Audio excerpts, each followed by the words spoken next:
wala na siyang suot na engagement ring sa isang pampublikong paglabas. Yun nga, may bago na manliligaw si Miss Bea Alonzo, di ba?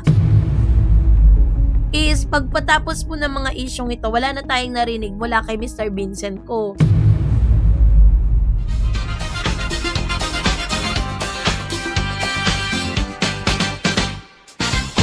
Wedding ring ni Miss Bea Alonzo, abay tuluyan na ngang ibinasura, no? Ano nga ba ang nakapaloob at ano nga ba ang naging epekto nito sa kanyang mga fans at sa lahat ng kanyang mga tagahanga? Yan ang ating pag-uusapan maya-maya lang. But before that, if you haven't subscribed yet to my YouTube channel, please don't forget to like, share, and subscribe at hit mo na rin ang notification bell for more showbiz updates. So of course, ngayong araw ay pag-uusapan natin si Bea kasi muli na naman po siya na naging sentro ng atensyon ng publiko at ng entertainment industry. Si Bea Alonzo matapos mapansin na wala na siyang suot na engagement ring sa isang pampublikong paglabas. Ang simpleng detaling ito ay mabilis na naging paksa, talakayan sa social media. May mga online forums at iba't ibang entertainment news platform para sa maraming tagahanga at taga-subaybay ng kanyang buhay. Ang pagkawala ng engagement ring ay nagbukas ng panibagong usapin tungkol sa kanyang personal na kalagayan. Naging hiwalayan sa dating kasintahan niyang si Mr. Vincent Co. Bagamat wala pang opisyal na pahayag mula kay Bea hinggil sa bagay na ito, hindi napigilan ng publiko ang magbigay ng kani-kanilang opinyon at interpretasyon. Sa panahon ngayon kung saan bawat kilos ng mga kilalang personalidad ay sinusubaybayan ng publiko, maging ang pagsusuot o hindi pagsusuot ng isang alahas ay nagiging malaking balita na din, ano? Kasabay kasi ng napakaraming mga news na lumalabas ngayon, nananatili pa rin pong tahimik si Miss Bea Alonzo patungkol sa mga isyong ito na bagay na lalong nagpapa-curious sa lahat ng mga manonood at sa lahat ng mga taga-subaybay ni Bea. Ang maganda lang kay Bea Alonzo is hindi siya nagpapa-apekto, no? Talagang tuloy lang ang buhay para sa kanya. Para sa kanya, mawala man, may partner man siya o wala, diba? Magpapatuloy pa rin ang buhay niya. Bumalik siya sa trabaho bilang pagpapakita na siya po ay professional at ginagawa niya po yung parte niya bilang isang artista na kahit po may pinagdadaanan, nagpapatuloy pa rin yung kanyang buhay. So, sa maraming kultura kasi kabilang ang kulturang Pilipino, ang engagement ring ay simbolo ng pangako, pagmamahalan at paghahanda para sa kasal. Ito ay nagsisilbing paalala ng isang mahalagang yugto sa buhay ng dalawang taong nagmamahalan. Kapag ang isang engagement ring ay hindi na isinusuot ng isang personalidad, lalo ng isang celebrity, madalas itong nagiging dahilan ng mga haka-haka para sa publiko. May ang pagkawala ng singsing ay maaaring indikasyon ng pagbabago sa estado ng isang relasyon.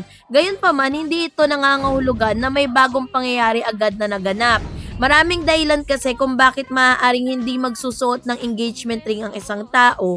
Maaaring ito'y dahil sa personal na desisyon, practical na dahilan, trabaho, simpleng kagustuhan lamang.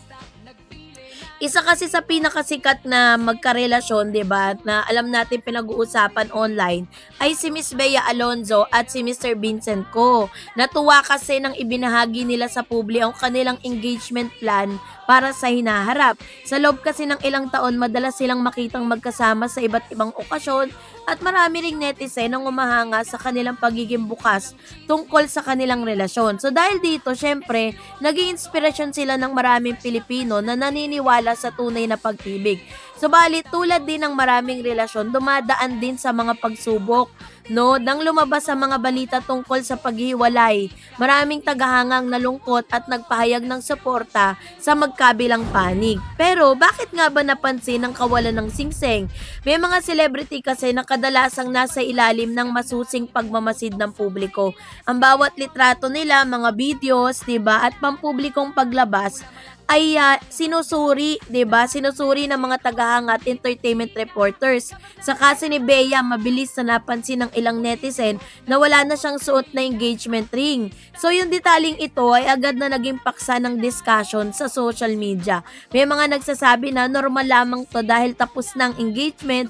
May ilan namang naniniwala na isa itong simbolong hakbang ng aktres upang tuluyan ng ang isara ang isang mahalagang kabanata ng kanyang buhay. So syempre po, hindi rin maiiwasan na mag-react ang ilang mga netizen at mga tagahanga ni Bea Alonzo. Nagkaroon ng magkakaibang reaksyon mula sa publiko kasi hindi man po nagsasalita si Bea patungkol sa kanilang naudlot na kasal ni Mr. Vincent Ko. Pero dun sa mga inilalabas niya sa publiko, ito po isang indikasyon na talagang it's final na parang tinatapos niya na talaga, 'di ba? Kasi unang-una, nung lumabas po siya, naglabas siya ng mga photos na nasa Europe siya. Napansin ng mga netizen na wala na po siyang suot na singsing, which is bagay na medyo kakaiba kasi syempre 'di ba engaged nga siya kay Vincent Ko. Pero pagkatapos sa mga intriga, pagkatapos ng issue ng prenup issue, ay wala na po tayo nakitang singsing na suot niya, which means parang dito po niya sinasagot at unti-unti niyang nilalabas sa publiko yung kanyang sagot sa mga intriga, 'di ba? Tapos may mga naglabasan pa na yun nga, may bago ng manliligaw si Miss Bea Alonzo, 'di ba? May mga netizen na nagpayag ng suporta kay Bea. Ayon sa kanila, may karapatan siyang magdesisyon kung ano ang nais niyang isuot at hindi isuot. Para sa mga tagahanga, ito ang mahalaga ay ang kaligayahan at personal na kapayapaan. Meron din mga nagsabing panahon na upang magpatuloy si Bea sa kanyang buhay at ituon ang pansin sa kanyang career at negosyo at personal na paglago. Samantalang may mga ilang netizen na patuloy pa ring umaasang magkakaroon ng bagong pag-ibig ang aktres sa hinaharap. Si Bea Alonzo kasi parang hindi siya takot na magmahal muli. No, bagamat marami na po siyang mga pangyayari sa buhay niya na nag-fail yung relationship, and hindi natin pwedeng sisihin si Bea doon dahil sabi nga, it takes two to tango, 'di ba? Hindi naman si Bea lang ang may kasalanan doon o hindi naman si Bea lang yung may pagkukulang doon. Maaaring may pagkukulang din yung kabilang kampo. Kaya po nagaganap yung mga ganung bagay, 'di ba? Pero it doesn't mean na titigil na siyang magmahal, 'di ba? Kasi yun po yung isa sa mga nakikita natin na si Bea Alonzo kahit po napakaraming mga failed relationship, but still is pa rin siya, nagpapatuloy pa rin siya, 'di ba? Tinutuloy niya pa rin yung career niya. At the same time, mahal niya pa rin yung kanyang trabaho, hindi niya pa rin pinagpapalit at pinapakita niya very professional siya sa kanyang mga ginagawa. That's the reason why Miss Bea Alonzo is a star. Because kaya niyang dalin yung sarili niya kahit umaharap siya sa matitinding pagsubok. Malaki rin ang naging papel ng social media sa mabilis sa pagkalat ng mga balita. Kasi sa loob lamang ng ilang oras, maaring umabot na sa libo-libong tao ang isang larawan o video. So dahil dito, mas nagiging madali para sa publiko na mapansin ang maliliit na detalye sa buhay ng mga artista. Isang simpleng litrato na maaaring pagmulan ng iba't ibang interpretasyon at discussion. Sa kaso kasi ni Bea, ang kawalan ng engagement ring ay naging halimbawa kung paano nakaapekto ang social media sa paghubog ng mga usaping showbiz. Ngunit sa kabila ng personal na issue ni Bea na iniintriga siya, ay nananatili pa rin siyang isa sa mga pinaka-prominent at pinakakilalang personalidad at artista sa bansa. Kilala siya sa kanyang husay sa pag-arte at sa maraming tagumpay na project sa telebisyon at pelikula. Kasi sa paglipas ng mga taon, napatunayan niya na ang kanyang kakayahan bilang isang versatile actress. Nakilala siya sa mga dramang tumatak sa puso ng mga manonood at sa kanyang profesionalismo sa industriya. Bukod sa pag-aarte, naging aktibo rin siya sa iba't ibang negosyo at personal na project. So, isa sa pinakamahalagang aral na makukuha sa sitwasyon ni Bea ay ang kahalagahan, parang binigyang halaga ni Bea Alonzo yung tinatawag na paghilom. 'Di ba? Hindi niya hinayaan na talagang manatili siya doon na nalugmok siya, 'di ba? Pinakita niya na kaya niyang itayo yung sarili niya despite of all painful things na nangyari sa buhay niya. At the same time, is pagpatapos mo ng mga isyong ito, wala na tayong narinig mula kay Mr. Vincent Ko. Kung totoo ba talaga na pinupursue niya pa rin ba talaga itong si Miss Bea Alonzo or tuluyan na po talagang call of the wedding na talaga.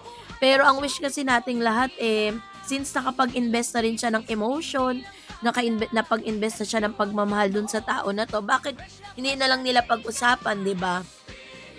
At ayusin nila yung kanilang relationship. Yun lang naman yung wish ng lahat ng mga Beanatics na lumigaya ang isang Bea Alonzo. So kayo po, anong yung saloobin patungkol dito? Mag-comment kayo sa comment section. And that's it for today. For more videos and updates, please don't forget to like and subscribe. And please don't forget to follow my Facebook page, The REDS TV, and The REDS channel. God bless everyone!